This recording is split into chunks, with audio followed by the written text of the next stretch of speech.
Con el doctor Álvaro Fernández García, especialista en cirugía plástica, estética y reparadora, miembro de la SECPRE y profesor adjunto de Anatomía Humana de la Facultad de Medicina de la Universidad Francisco de Vitoria de Pozuelo, vamos a hablar de la reducción de pecho. Doctor, buenas tardes. Hola Rosy, muy buenas tardes. Buenas tardes y gracias por cumplir con su promesa, porque hace unas semanas recuerdo que nos prometió volver a Gestiona, a Estilo Gestiona con este tema. Yo siempre estoy encantado de volver a hablar con ustedes y de retomar con nuestros oyentes todos estos temas que creo que son de máximo interés. Muchas gracias, Álvaro. A ver, la de reducción de pecho es una intervención complicada. Es una intervención que requiere mucha exigencia al cirujano, pero que a las pacientes les aporta una enorme satisfacción. Si yo tuviera que decir qué intervención de cirugía estética aporta más satisfacción a los pacientes, sería la de reducción mamaria. Porque realmente la paciente que necesita una propuesta de reducción tiene una serie de complejos, una serie de problemas para su vida diaria que la dificultan enormemente. Y además existen unos componentes con frecuencia asociados de problemas de tipo traumatológico a nivel del cuello, es decir, problemas de dolor cervical, que mejoran sensiblemente al perder peso en la zona anterior del tórax, al perder peso en la mama. Con lo cual se unen, por un lado, las mejoras estéticas, por otro lado, las mejoras psicológicas, sociales, etcétera, y por otro lado, las mejoras en cuanto al día a día, el dolor cervical, que ya a la semana o 10 días las pacientes te refieren lo bien que se encuentran respecto de estas molestias. Ay, qué bien, pero es verdad que los complejos a veces son tremendos por este tema y el dolor de espalda también. Pero había un enemigo, me parece a mí, de la reducción de pecho, que eran las grandes cicatrices. ¿Eso sigue siendo así o se ha resuelto? Vamos a ver, las grandes cicatrices son imprescindibles y son necesarias. Es decir, hay que hacer, para hacer una reducción mamaria, una cicatriz alrededor de la areola, es decir, justamente en la unión del cambio de color de la areola con la piel.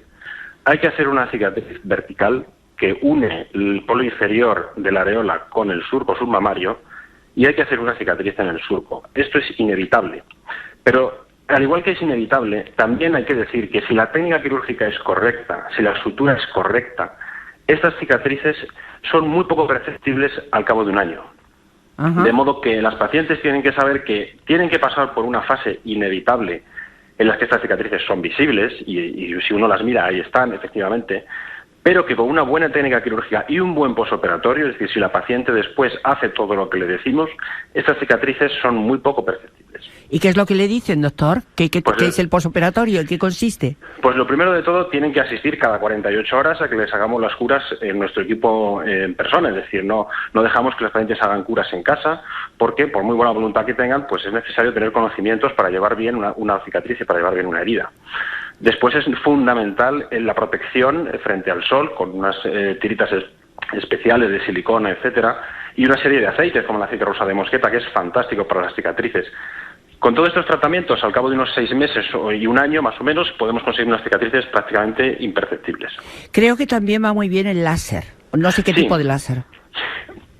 Cuando las cicatrices si se hacen exuberantes, porque hay algunas pacientes, las menos, que tienen una predisposición personal a producir cicatrices hipertróficas, cicatrices muy exuberantes. En esos casos sí que está recomendado el láser. Para los casos normales suelen ser suficientes los tratamientos que hemos dicho y a veces en la zona alrededor de la areola, en la zona periareolar, sí que interesa hacer una micropigmentación, que es como saben, un pequeño tatuaje, sí, que lo que hace es colorear la zona de la cicatriz alrededor de la areola. Y esto consigue disimular esa pequeña cicatriz blanquecina justamente alrededor de la areola.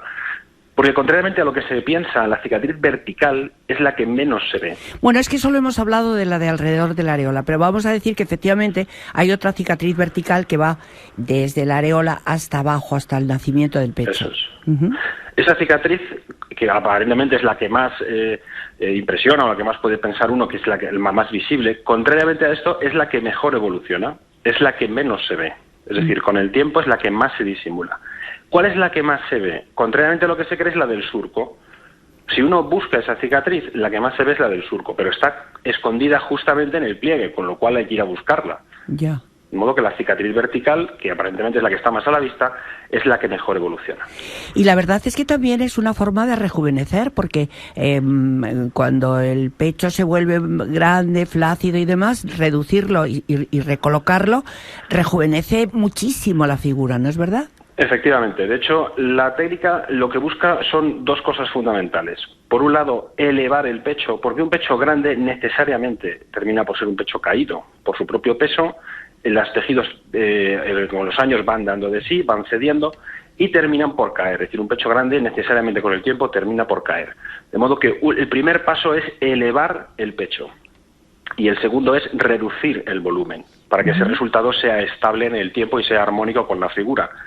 De manera que el cirujano lo primero que tiene que hacer es ubicar en su emplazamiento la areola y el pezón, es decir, colocarlo donde debería estar.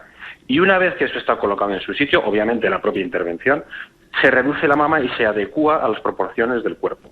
Con esto se consigue un pecho mucho más joven y mucho más adecuado a las proporciones de la paciente. ¿Y cuánto se puede reducir? Se puede reducir tanto como sea necesario. Es decir, realmente no hay una limitación a la hora de reducir el pecho. Se reduce tanto como sea armónico con el cuerpo de la paciente.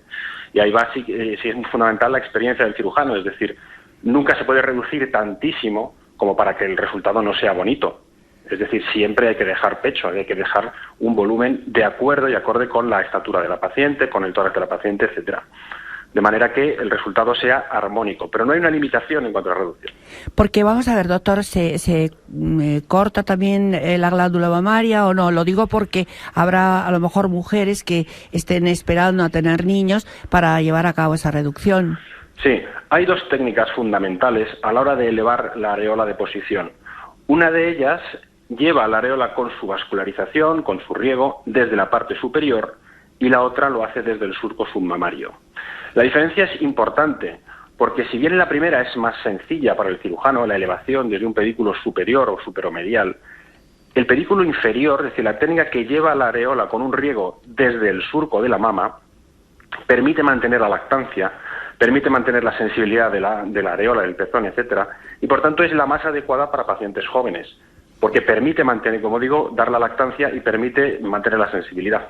Bien, o sea que hemos ahorrado un montón de esperas. Desde luego, desde luego. Una cosa, doctor, ¿cómo es la intervención? Imagínese usted que llega la paciente, a ver, ¿cómo es la secuencia? Lo primero que tenemos que hacer es hablar mucho con ella para que ella tenga unas expectativas realistas. Me parece que es importante que ella comprenda bien el tema de las cicatrices, como digo.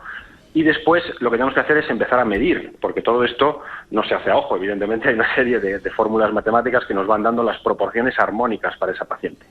Una vez que nosotros trazamos el diseño, como digo, de la nueva ubicación de la areola, conforme a esta posición, trazamos un patrón de reducción en el cual nosotros sabemos qué piel vamos a quitar en función de la elasticidad que tenemos y del volumen de mama que tenemos que quitar. La intervención se hace con anestesia general, obviamente. ¿Sí? Es una intervención que puede durar un par de horas más o menos. Y el posoperatorio requiere un día de ingreso en el hospital, porque como saben nosotros pues nos gusta visitar a las pacientes a lo largo de la tarde de la cirugía y a la mañana siguiente, de forma que más o menos al mediodía del día siguiente la paciente se puede marchar a casa con un sujetador. ¿Con dolores? Pocos. Normalmente las pacientes refieren molestias al incorporarse en la primera intervención, es decir, el primer día que uno se pone de pie, digamos, notan algo de molestia en la zona del escote. Pero el alivio que produce a nivel de la espalda y a nivel del cuello y la alegría que tienen realmente pues compensa. Esto. Sí. Compensa un montón. ¿Y los resultados finales al cabo de cuánto tiempo? Los resultados finales se pueden conseguir al cabo del mes y medio más o menos, que es cuando asienta realmente el mama. Pero yo digo que la mejoría es que es inmediata. Las pacientes, como digo, están muy contentas de tener el posoperatorio inmediato. Bueno, pues yo creo que si alguien tiene alguna duda, doctor, que mejor que preguntárselo a usted directamente, así que yo le pediría que nos dejara un teléfono. Por supuesto. Miren, 91 431 23 69. 69. Le voy a pedir también ahora una dirección y una dirección web, pero no me gustaría que se quedara en el tintero algo. Y es, doctor, ¿estamos en una buena época para llevar a cabo esta intervención? Sí, muchísimas pacientes, como digo, eligen el periodo de verano para hacer las intervenciones de cirugía estética, para evitar bajas laborales, para evitar permisos en el trabajo. Y como digo, estrechamente supervisadas por nuestro equipo, no tienen ningún problema para poder hacer. Para luego poder decir que bueno, que ha sido como un milagro, porque es una de las cosas que da un poquito de rabia aquí, que en otros países se presume de la intervención y aquí pues como que se oculta, ¿no? Sí, no, pero efectivamente es una ocasión para volver a incorporarse al trabajo después del verano, pues con una figura estupenda. Muy bien, pues a ver, ¿esa dirección? Nosotros tenemos la consulta en la calle Velázquez, número 46. Velázquez 46, sí. Primero izquierda. Primero izquierda. ¿Y una dirección web? Sí, es clínica-armonía. Clínica-armonía.com. Clínica-armonía.com. Pues, doctor, muchísimas gracias y ya sabe usted que siempre es muy bien recibido en Estilo Gestiona. Muchísimas gracias a ustedes, Rosy. Buenas tardes. Un abrazo, adiós. I am what I am my own special creation.